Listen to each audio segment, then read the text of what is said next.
Si Adelita se fuera con otro, la seguiría por tierra y por mar. Si por mar en un buque de guerra, si por tierra en un tren militar.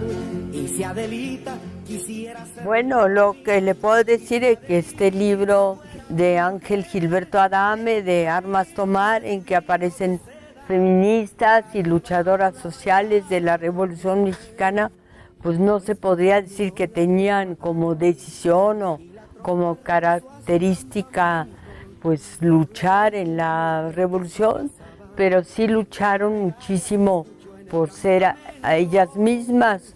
Yo solo de ellas, de las que aparecen aquí, conocí a Palma Guillén, que estaba casada con un español. Conocí a Clementina Batalla, la esposa de Bassols, que recuerdo que estaba siempre cosiendo los vestidos de sus nietas, los vestidos de primera comunión. Me llamó mucho la atención. Y Eulalia Guzmán, con quien viajé a Alemania, a Austria, yo creo que en los 50, antes de los 60, y que me pareció una mujer muy luchadora, que estaba a punto de encontrar los huesos de Cuauhtémoc, que era una mujer de izquierda. Y escribí desde luego sobre Tina Modotti y Juana B. Gutiérrez de Mendoza, que tuvo una imprenta y que además fue familiar de Andrea Gómez, una muy gran grabadora mexicana, miembro del Taller de Gráfica Popular. Entonces, muchas vidas de ellas, pues a mí me fascinan y celebro muchísimo que se hayan rescatado. Bueno, con Palma Guillén yo la veía en casa de Carito y de Raúl Fournier. No la vi muchas veces, pero siempre supe que acompañó en sus viajes a la gran, la premio Nobel, Gabriela Mistral.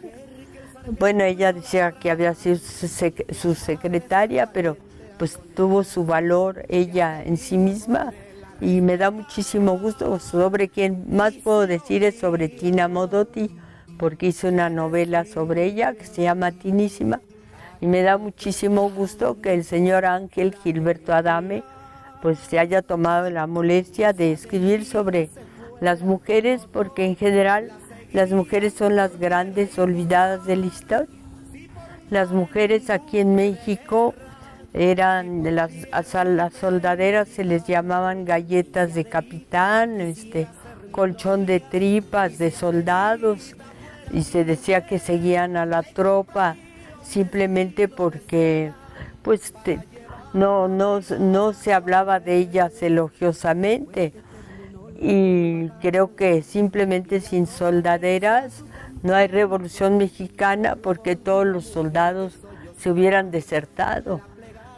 Las mujeres cargaban el Mauser cuando moría su Juan, su soldado, disparaban, se subían al caballo e incluso tenían a los hijos en la trinchera y le hacían casa y comida al soldado al que seguía. Es muy importante que las mujeres crean en sí mismas, que crean que son como estas mujeres que vinieron antes, doña Clementina Batalla de Bassols, que tuvo una carrera, que luchó por ella, que fue una gran compañera de Narciso Bassols, y otras que aparecen en este libro, como, bueno, Mimi Derba fue una actriz, pero aquí está Juana B. Gutiérrez de Mendoza, que es una de las más antiguas, hay poco sobre ella, y María Arias Bernal, pero ella, por ejemplo, Juana, se supo que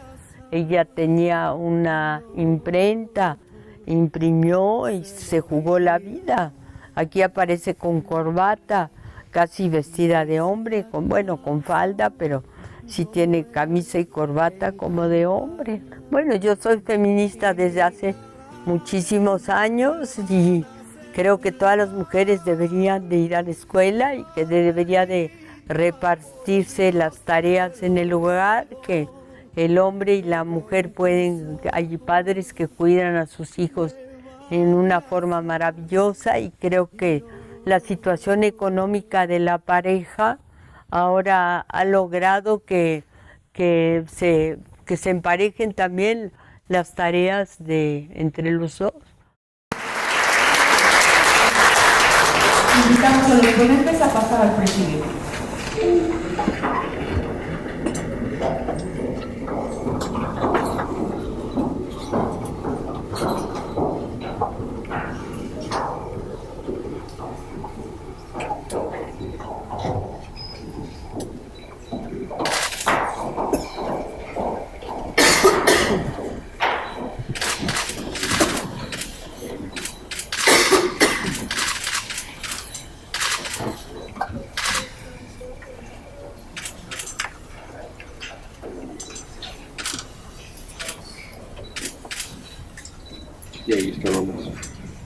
Buenas tardes.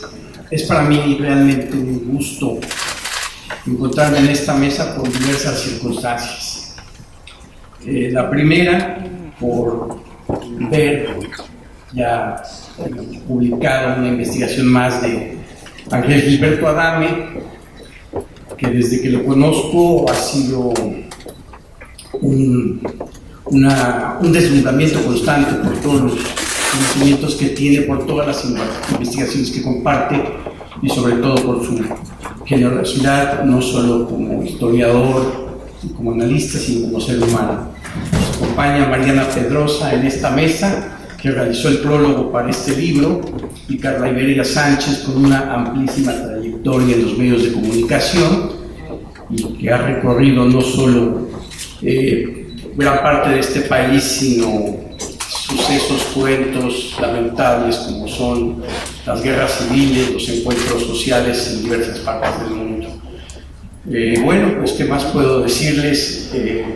Agradecer al Instituto Nacional de Bellas Artes este espacio, y en nombre de Editorial Aguilar de Penguin Random House Grupo Editorial, pues iniciamos este encuentro de Armas Tomar, que es un rescate realmente valioso, un rescate muy interesante de personajes femeninos, que cuando en México todavía el término feminista no era mencionado, ni se asomaba por las ventanas de periódicos, de revistas, publicaciones, ni participaba en la guerra, ya había muchas mujeres que con las acciones, con sus actos, hacían del feminismo un registro de valentía, un acto de heroísmo, y con el solo propósito de servir al país.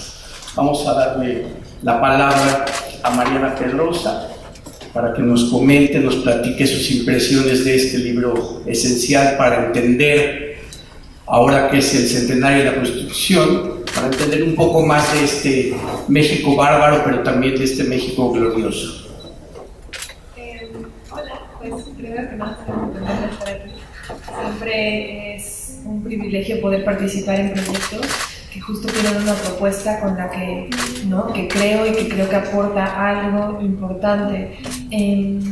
Creo que este libro tiene mucho valor porque precisamente se trata de retomar el lugar que han tomado las mujeres en la historia, ¿no? Como que de pronto, pensando incluso en nuestras clases de historia más elementales, de primaria, de secundaria, es normal, o se normaliza creer que la historia estuvo a manos de hombres, ¿no? Si podemos pensar en 3 nombres de cualquier época, de la independencia, de la revolución, etcétera, bueno, pues son hombres principalmente, ¿no? Y de repente, bueno, pero ¿cómo se sostiene un movimiento? Y en este caso, ¿cómo se sostiene un movimiento tal como el revolucionario? Bueno, pues se sostiene con apoyo que viene de diferentes lugares, y en este caso, bueno, pues las mujeres tomaron un lugar fundamental, ¿no? En el video que pasó de Poniatowska aparecía precisamente, nos comentaba esta cuestión de las soldaderas. Bueno, las soldaderas eran el apoyo, ¿no? El apoyo secreto que ayudaba y que además era importantísimo, ¿no? Desde llevar comida hasta enfermería, hasta propiamente tomar las armas, ¿no? Entonces creo que este es el gran valor de este libro. Cada capítulo está dedicado a una mujer distinta y precisamente lo que te cuentan es su biografía. Mayoritariamente son de izquierda, por ahí también se cuela alguna de derecha, un poco más conservadora, pero se trataba de como justo hacer frente a un momento de crisis social, ¿no? Algo que me gusta mucho, por ejemplo, es que muchas de estas mujeres tenían uno de los frentes por los cuales luchaban era la educación. Y uno pensaría, bueno, ¿la educación qué? ¿No? O sea, como que no se considera como propiamente algo de la historia con mayúsculas, no es lo mismo que tomar armas, etcétera. Pero yo creo que precisamente son esos apoyos silenciosos, ¿no? En los que se busca restaurar tejido social, en los que se busca hacer frente a la desigualdad social a partir de dar más herramientas a comunidades marginadas, por ejemplo, ¿no? De alfabetizar, etcétera, luchar por el voto, ¿no? Que recordemos que en ese momento todavía las mujeres no podían votar, y en fin, un montón de historias que creo que más adelante ahorita nos platicarán, al menos un par, porque pues también la idea es que si lleven el libro puedan saberlo todo, pero yo estoy muy satisfecha justo de haber podido participar con el prólogo en este libro, justo por eso. Porque creo que se trata de ir quitándonos esta idea, ¿no? Quitándonos esta idea de que existe, de que siempre la asimetría entre hombre y mujer ha sido como evidente. Es verdad que tenían un gran sesgo histórico y cultural que hacía que sí tuvieran que quedarse mucho más marginales en muchas cosas y no participar directamente en la esfera pública, pero eso incluso es impresionante porque aún teniendo esa resistencia, esa dificultad, de todas formas logran instaurarse en la historia. Entonces ver ese contraste a mí me parece fabuloso. La verdad es que yo no soy tan experta en historia, entonces muchas de estas mujeres yo no las conocía y justo a propósito de participar en este proyecto tuve la oportunidad de leer sus biografías y quedé altamente satisfecha porque creo que sí reajusta la percepción que tenemos sobre la historia. Pues por ahora sería todo.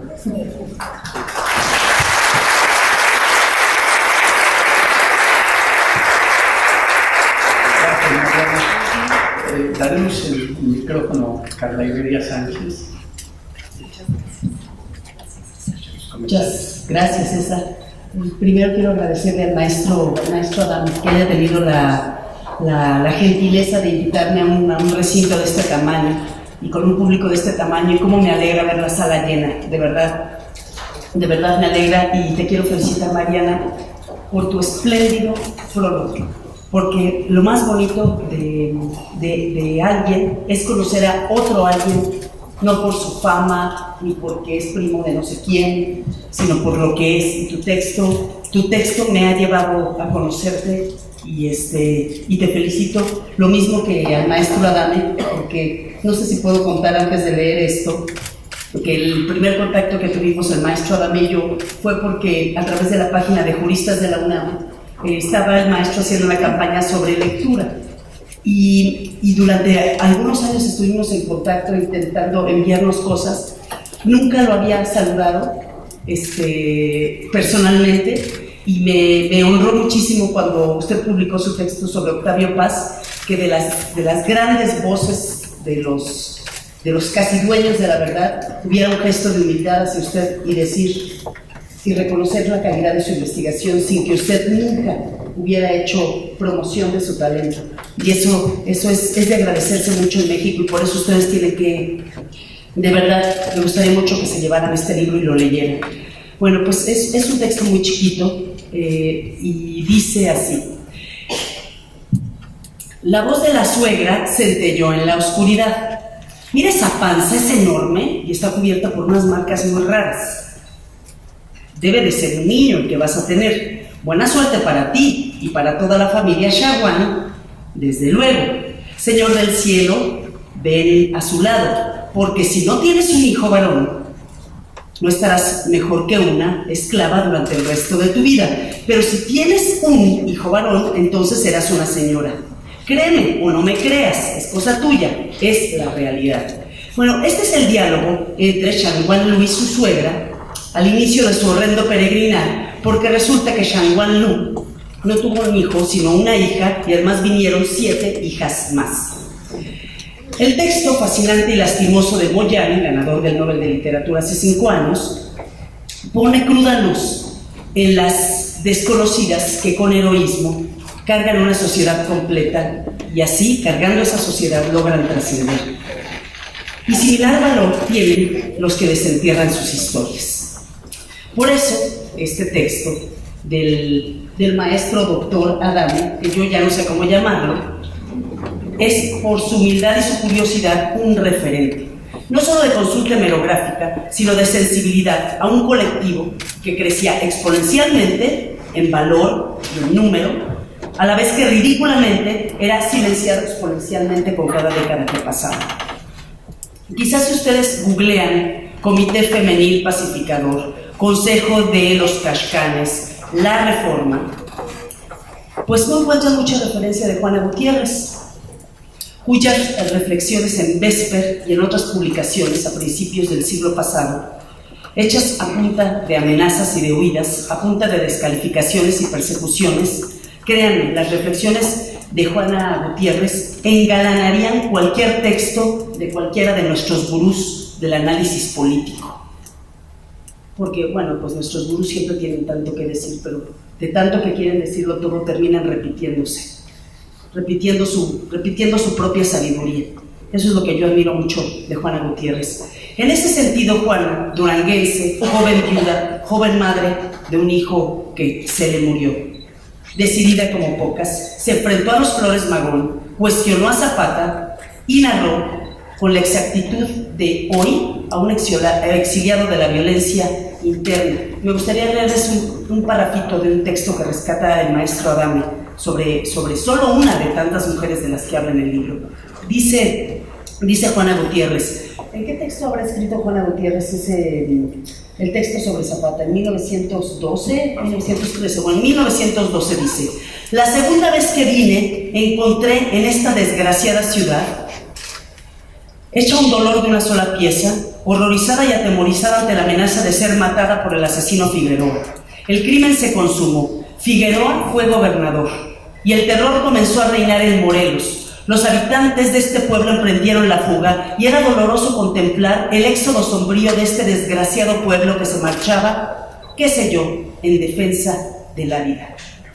Y pues así escribía una de las mujeres que conoce, reconoce y rescata el maestro Ángel Adame. Hace unas semanas estaba yo leyendo un texto que tiene que ver con otra cosa, que es el diálogo de dos chilenos que están, digamos, en el marxismo recalcitrante y luego tienen debates sobre lo que tiene que ser el liberalismo. Pero me gusta mucho una parte del texto que puede asemejarse mucho a la vida de muchas mujeres silenciadas, y dice: esa experiencia de la represión y marginación cotidiana, de no tener derecho a libre desplazamiento, ni a la libre lectura, ni a organizarse con quien uno quisiera, ni a decir lo que uno pensaba, todo eso deforma al ser humano, lo empequeñece, lo vuelve frágil, temeroso, sumiso, como en el juicio al personaje de Kafka. Como dice el carcelero en Un largo adiós, de Chandler, con respecto a la cárcel: aquí entran de todos los tamaños y formas, pero salen siempre igual, pequeñitos. Bueno, pues contra esa cárcel luchaban estas 10 mujeres. Del talento innegable de la doctora Matilde Montoya, de la furia de una niña de 14, 15 años, Pilar Moreno, quien mata y venga a su padre asesinado, de las brillantes reflexiones de Clementina Batalla sobre la separación entre los intelectuales y la sociedad. Bueno, pues necesitábamos tanto aire fresco de estas pensadoras, y ese es el aire fresco, doctora Adame, que usted nos regala. Quien, y se lo digo sinceramente, quien con responsabilidad histórica usted escuchó, leyó, hojeó lo que estaba guardado, lo que nadie había hojeado, y deshiló delicadamente y con enorme respeto las vidas de 10 mujeres del mundo que necesitamos conocer. Muchas felicidades.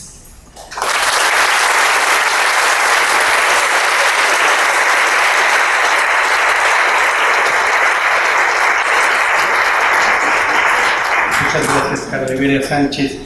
me viene a mí una inquietud que quiero que ahorita el maestro Gilberto Adame nos aclare, y esto se deriva en los 10 personajes de este libro. Quiero hacer como una pequeña, muy pequeña biografía del libro. Son 10 esbozos, 10 biografías rigurosamente investigadas, pero tienen un tono particular. Está uno ante una descripción muy amena, muy sencilla, casi novelada, de la vida de estas mujeres. Y llama la atención que en esos tiempos en que las mujeres no votaban, en esos tiempos en que no había muchas mujeres en organizaciones civiles, no sé si existían incluso, el papel de la mujer, primero como asumirse como miembro de una sociedad, como madre de familia y después como defensora de sus ideales, es en un país como el nuestro, marcado por el machismo, más que sorprendente.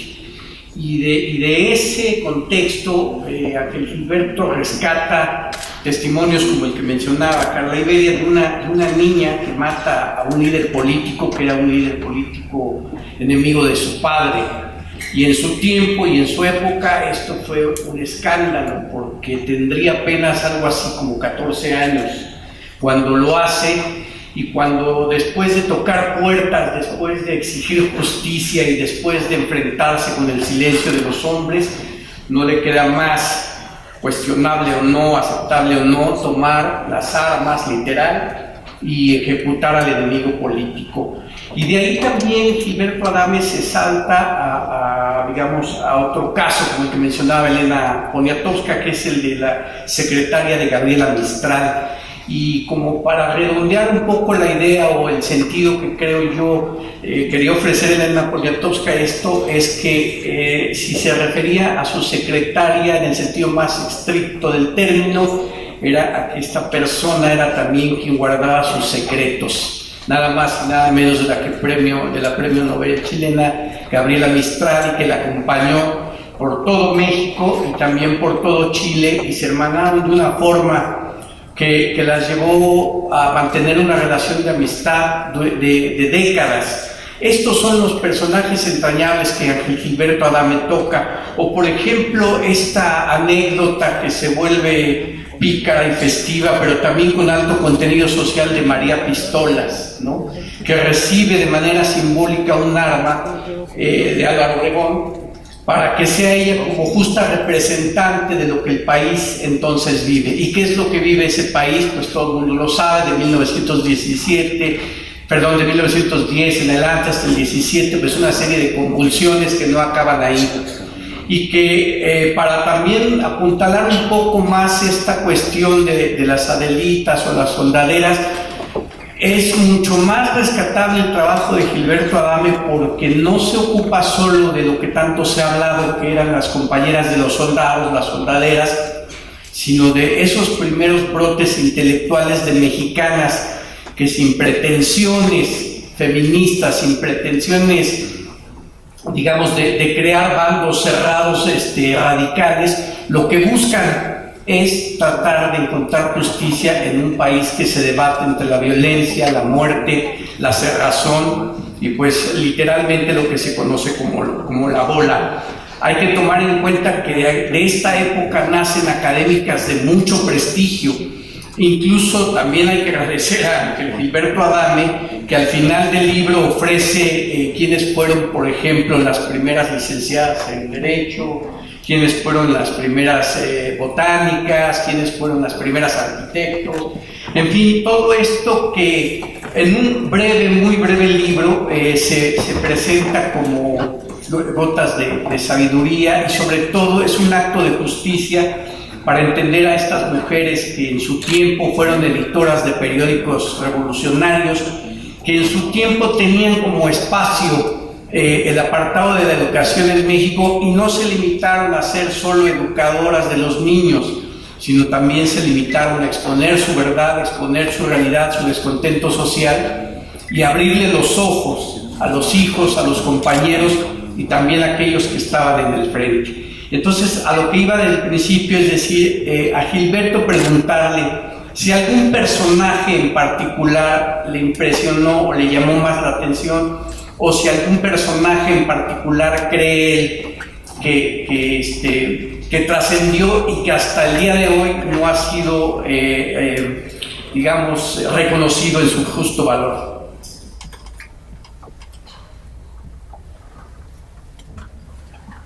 Buenas tardes. Obviamente contestaré la pregunta de César. Una pregunta siempre que me la han venido haciendo en estos peritos que seguimos los autores, escribimos, investigamos, publicamos, y después tenemos que enseñar, como decía antes, diseñar al niño, presentarlo a la sociedad.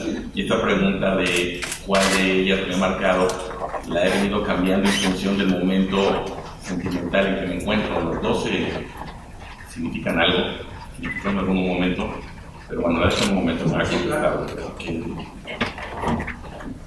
Cualquier autor, cualquier persona que escriba un libro, que bueno, trata de acercarse a la literatura, sueña por el premio Nobel, es otra dimensión, otra galaxia. Pararse alguna vez en Bellas Artes. Yo, cuando decidí seguir mi sendero, tener bien claro un sendero intelectual, opté por la abogacía, y no el derecho, pero la vida me llevó por notarías, y publiqué un libro hace un año que hacía referencia a Carla, y hoy publico un segundo libro, y llevo 2 veces aquí en Bellas Artes. Digo, wow, ¿qué hice, no? O sea, me siento, solo por ese hecho, un bendecido. Es cierto, me gana la ilusión, perdón.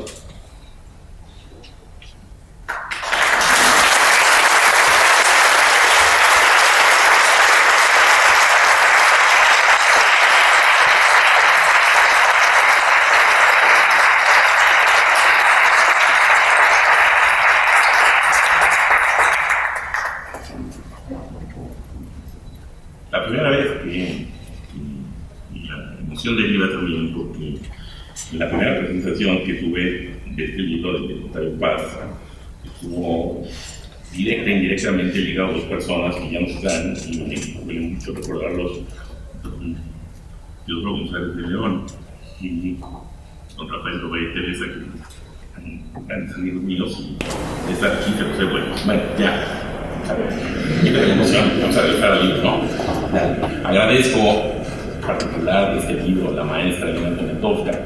Ella tenía yo la gran esperanza que estuviera por aquí, no pudo, su edad ya no se lo permite, pero ella fue libre, todas las presentaciones, ella es enormemente generosa, y le agradezco tanto su consejo y su animación. Caliberia adelantó el inicio de nuestra amistad, es una amistad decimonónica en el sentido de que es una amistad de literatura, de libros, epistolar, no es una amistad sin necesariamente de admiración, pero así como ella lo explica, se nació de los libros, del culto por la palabra, y que esté aquí para mí es un gran honor. A Mariana, también ella sabe cómo nos conocimos, nos hemos visto 2 o 3 veces, nos conocimos también de la palabra, y de ahí ha nacido una enorme admiración y cariño. Cuando leo un prólogo, a César Aristides y a Ramón Jau en mi casa, por tu confianza en el proyecto, a todos ustedes por acompañarme, y en particular quiero referirme a quienes me dan la fuerza de estar de todos los días generando proyectos, metas, a mi amada familia, a Alejandra, mi esposa, a Andrea y a Rosita, la mujer de mi vida. Leer el flujo de la historia es una tarea apasionante que nos convierte en observadores del caudal del tiempo. Una perplejidad que pone de relieve entre nosotros episodios que han sido consignados al olvido por el arbitrio de la memoria. El azar, caprichoso en ocasiones, nos permite atisbar leves fragmentos de épocas consumadas, los cuales son epifanías invaluables para el historiador del grupo, pues le permiten poner a prueba su paciencia inquisitiva y su curiosidad crítica. En mi caso, fueron las hemerotecas y los archivos los que me marcaron las pautas de seguir para gozar con la mayor veracidad posible las biografías de las mujeres que aparecen en el libro que lo vimos. Este proyecto derivó de otro en el que trabajé 3 años, la biografía intelectual de Jesús Moreno Vázquez. Investigando sobre la famosísima y olvidada a veces generación de 1915 de la Escuela Nacional de Jurisprudencia, y en particular acerca de los llamados 7 sabios de México, advertí que apenas había unos cuantos nombres de mujer inmersos en los inmersos listados de estudiantes de la época. Entre ellos había uno que me llamaba mucho la atención, el de Clementina Batalla, que ocupaba un protagonismo central en toda la rectoría de las enseñanzas juveniles. Me abrí paso lentamente hasta descubrir que, además de su brillantez académica y la pluralidad con que se desenvolvía, era también una estupenda narradora cuyas memorias, para desgracia de lo que pasa en este país, yacen ignoradas, o para beneplácito de los que investigamos que nos gusta descubrir, yacen olvidadas y aventadas allí en el Archivo General de la Nación. Desde entonces, orienté mis esfuerzos a documentar la participación femenil en los ámbitos académicos. En esa búsqueda me encontré con Adelaida Argüelles, importante dirigente del primer Congreso de Estudiantes que se creó en el país. De a poco, mis investigaciones se extendieron a las esferas y seguí encontrándome con mujeres trascendentales para la conformación de nuestra nación. En ese momento decidí que debía abocarme al rescate de esas protagonistas de nuestra historia, cuya importancia no ha sido debidamente valorada. Así, además de las dos ya mencionadas, añadí a María Arias Bernal. Contestando tu pregunta, en este momento estoy con ella, con esa luchadora, con esa valentía, con ese tesoro. Esa es mi mujer de hoy. Quien fue una normalista que se convirtió en la guardiana de la tumba de Francisco y Madero a pesar de las amenazas de Victoriano Huerta. Ya que las normales habían crecido al grado de convertirse en espacios neurálgicos desde las cuales las mujeres daban sus primeros pasos para posteriormente ampliar sus áreas de estudio, me encontré con Palma Guillén, quien de la pedagogía se trasladó a la diplomacia y a ser muy cercana, quizá la mejor amiga, la más la confidente de Gabriela Mistral. Ahí los recomiendo que a los estudios que quieran trascender, que busquen los epistolares entre Palma Guillén y Gabriela Mistral, son apasionados. Y después de Palma, seguí con Eulalia Guzmán, quien cambió la docencia por la teología y les dio una bofetada a los hombres. Al día de hoy seguimos discutiendo si los restos de Cuauhtémoc, dos cosas son los que representó ella, pero lo más que nos pegó a los hombres es cómo era posible que una mujer descubriera esos restos. No menos significativo fue el caso de Matilde Montoya, quien provocó el estupor de la sociedad porfirista al convertirse en la primera médica mexicana y practicó su ciencia atendiendo a los heridos por la guerra civil. Otra trinchera desde la cual ejercieron su emancipación estas mujeres fue la prensa escrita. Juana B. Gutiérrez, una digna antecedente de lo que representa la Doña Caliberia, publicó su propio periódico liberal, por el que fue perseguida y encarcelada, pues su programa político, tachado de subversivo, proponía que se concediese el voto de la mujer. Un sendero similar, una injusticia que se ha cometido en este centenario de la Constitución, o sea, pues, no olvidar en estas fotos que los constituyentes olvidaron Mila Galindo, quien fue responsable de una revista que proclama temas tan sensibles como la educación sexual. Ella fue asesora directa de la Comisión Carranza. Parte del diario de la Comisión 17 está en el pensamiento de Mila, y bueno, nuestros esfuerzos universitarios han olvidado. Y además, también, sumándose a los esfuerzos de Juana B. Gutiérrez, ellas dos son las primeras sufragistas mexicanas. Y vale la pena recordarlo. Estamos hablando de 1910-1915. La mujer mexicana, la reforma constitucional que aprobó el voto de la mujer, es del 17 de octubre de 1953. Antes de eso, las mujeres eran una cosa para la ley mexicana. María del Pilar Moreno Díaz desafió las acciones jurídicas para exponer apasionadamente sus razones para vengar el asesinato de su padre. Mimí Derba, con un poco de Afrodita y otro tanto de Minerva, como dijo un poeta, convirtió su trabajo en un puente que unió el teatro con la cinematografía, además de invertir buena parte de su fortuna para impulsar el primer cine mexicano. Por último, y sí, hay que leer, sin lugar a dudas, a Poniatowski, continuísimo, me atreví a tocar un espacio, una pequeña anécdota solo para generar una representación. Por último, la primera estancia de Tina Modotti en México demostró que la sociedad aún no estaba preparada para acoger a una mujer que expresase abiertamente su ideología política y ejerciese su libertad sexual. Dediqué también, al final, un capítulo, apenas una semblanza, a Concepción Mendizábal, a manera de homenaje a la primera ingeniera civil mexicana. Yo les platico lo siguiente: yo estudié la carrera en 1985, entré a la Facultad de Derecho. En esa época la Facultad de Ingeniería se conocía como la isla de los hombres solos. una mujer se atreviese a pararse por ahí era motivo de escarnio y burla. Imagínense en 1925 o 30 que Concepción se le ocurrió atreverse a estudiar el cine. Este mosaico, amén de representativo, pretende explorar las circunstancias contingentes que permitieron a estas mujeres desafiar las relaciones jerárquicas en un país lamentablemente ufano de su cepa machista.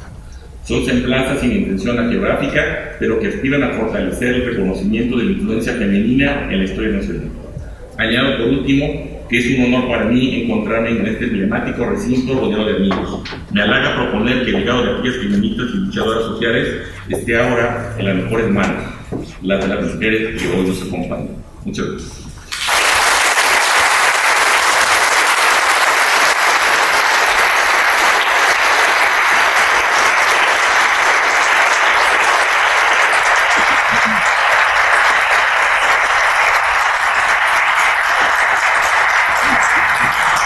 Antes de cerrar la mesa, me gustaría preguntarle una cosa más a Gilberto, porque de verdad, si tienen la oportunidad de leer este libro, se van a dar cuenta de que hay muchísimos huecos en la historia de este país y que trabajos como los de Ángel Gilberto Adame nos permiten sacar a la luz sucesos, acontecimientos, personajes que resulta hasta injusto, como lo mencionó él con Eulalia Guzmán, de que a 100 años de la Constitución y con estos digamos, festejos que se les hace o se le hará o se le hicieron a la Carta Magna, no haya un trabajo específico, digamos, que circule actualmente donde se diga que esta mujer formó parte del equipo ideológico de Venustiano Carranza y que mucho de su pensamiento está inscrito en la Carta Magna. Entonces es una injusticia a la que se le hace este pensamiento. Y también me viene una reflexión. Se habla mucho o se habló mucho de los guerrilleros, de los zapatistas, de los villistas, carrancistas, obregonistas, de la huertistas que estuvieron presos, ¿no? Y que incluso algunos en emboscadas, otros en ley fuga perdieron la vida. Pero ¿quién ha mencionado, además de Gilberto, el encierro de esta mujer por tener un periódico liberal, ¿sí? Una mujer encarcelada y, según la semblanza, pues una mujer con hijos, con familia, una mujer que tiene que dividir su tiempo.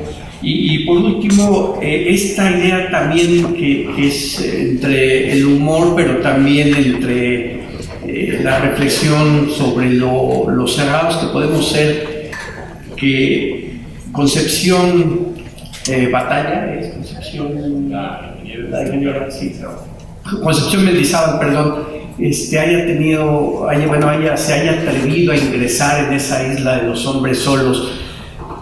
De verdad, Gilberto, muchas gracias por este trabajo tan riguroso. Quiero hacerle también un comercial al libro anterior de Gilberto y comentar un dato curioso. Cuando nosotros recibimos por primera vez en la editorial a Gilberto Adame, nunca nos hubiéramos imaginado que íbamos a encontrar a la persona que le iba a cambiar el orden de pensamiento a la biografía de Octavio Paz, porque nosotros recién acabábamos de publicar un libro de Christopher Domínguez Michael que se llamaba Octavio Paz en su siglo, que considerábamos que era quizá la biografía más puntual y cerrada por el momento de Octavio Paz. Llegó Ángel Gilberto con toda una serie de revelaciones que nos dejaron literalmente sin palabras, perplejos. No imaginábamos de dónde demonios había sacado tanta información tan fresca, tan nueva, incluso tan incómoda para los seguidores de Octavio Paz y para gozo de sus detractores. Entonces, con ese libro, Gilberto Adame nos enseñó que aún hay mucho que descubrir, y luego llega con este libro de Armas Tomar, cuando actualmente hay feministas, hay muchas mujeres que se esfuerzan pues por salir adelante y son activistas, son militantes, le dan vueltas y vueltas a las ideas y crean frentes de lucha común y crean marchas y réplicas de discursos. Pero con este libro, aunque Gilberto Adame nos viene a demostrar una sola cosa, que no hay más que la acción para enaltecer o para desarrollar un mejor manejo de este país. Y con estas 12 mujeres, que uno podría pensar en Mimi Derba, o sea, uno que lo veía en películas de bataclanas y cosas que tenían que ver más con el espectáculo, poco se sabe de su preocupación social. Gilberto, para terminar, te quiero preguntar si tú crees que con este libro quedas satisfecho, crees que se te fue por ahí alguien, o crees que pudiste haber hecho mejor justicia, o te hubiera gustado haber sabido más, averiguado más de algún personaje. No, la nómina, no sé si ha requerido César, la nómina, este es un primer esbozo, si Random sigue queriendo que está allá por ahí un segundo volumen. Voy a mencionar a una que tengo a la vista, y imagínate, ya hay algún esfuerzo de Gabriela Cano, pero creo que hay que hacer más sobre ella, que es Elena Cristina. Adrede no la puse en el libro porque no me sentía con la capacidad todavía de abordarla. Para que no sepa de qué estoy hablando, José Vasconcelos escribió quizá uno de los libros más hermosos del siglo XX mexicano, son las memorias de José Vasconcelos, más humanos, más trascendentes, y ahí pues uno entiende que Vasconcelos, el estar aquí, podemos estar aquí, que exista esto, lo debemos usar, muchos lo debemos usar José Vasconcelos, y a mí me queda claro que el eje conductor de la obra de Vasconcelos tiene por lo que dice, dos veces, un fervor religioso muy fuerte y el amor de una mujer a la que él le llama Adriana, antes que Dios Adriana. Esa Adriana era una mujer liberal, Elena Arismendi, que no solo hay que entenderla como la amante de José Vasconcelos, sino como una mujer que cuando inicia la Revolución Mexicana, la actitud de la Cruz Roja, con todo respeto, y entiendo, al entender el contexto histórico, se niega a la Cruz Roja a atender a los heridos del bando rebelde. Y esta dama de sociedad, Arismendi, sin mayor, no tiene por qué hacerlo, se dedica a arengar a los estudiantes, a decir que no era justo que no atendieran a los heridos del bando en momento rebelde, y crea la llamada Cruz Blanca Neutral. Elena Arismendi me falta, si las fuerzas me dan y la emoción me gana, algún día tendremos a ver. Muchas gracias, pues esperamos que sí se pueda hacer, porque es justo. Más allá de los reconocimientos a la mujer, más allá de los reconocimientos a la equidad de género, yo creo que también es muy importante rescatar estas páginas de la historia que son un bálsamo entre todas las dificultades que enfrenta este país. Pues agradecemos muchísimo a Mariana, a Carla Iberia, a todos ustedes nos hayan acompañado en este día. Compren el libro, no se van a arrepentir, de verdad es un librazo. Estamos ante uno de los investigadores, me atrevería yo a decir, con más talento, con más agudeza y de los más rígidos que tiene este país. Pues los invitamos a un pequeño cóctel donde amablemente Ángel Gilberto Adame, a quien vamos a despedir con un aplauso, firmará los ejemplares.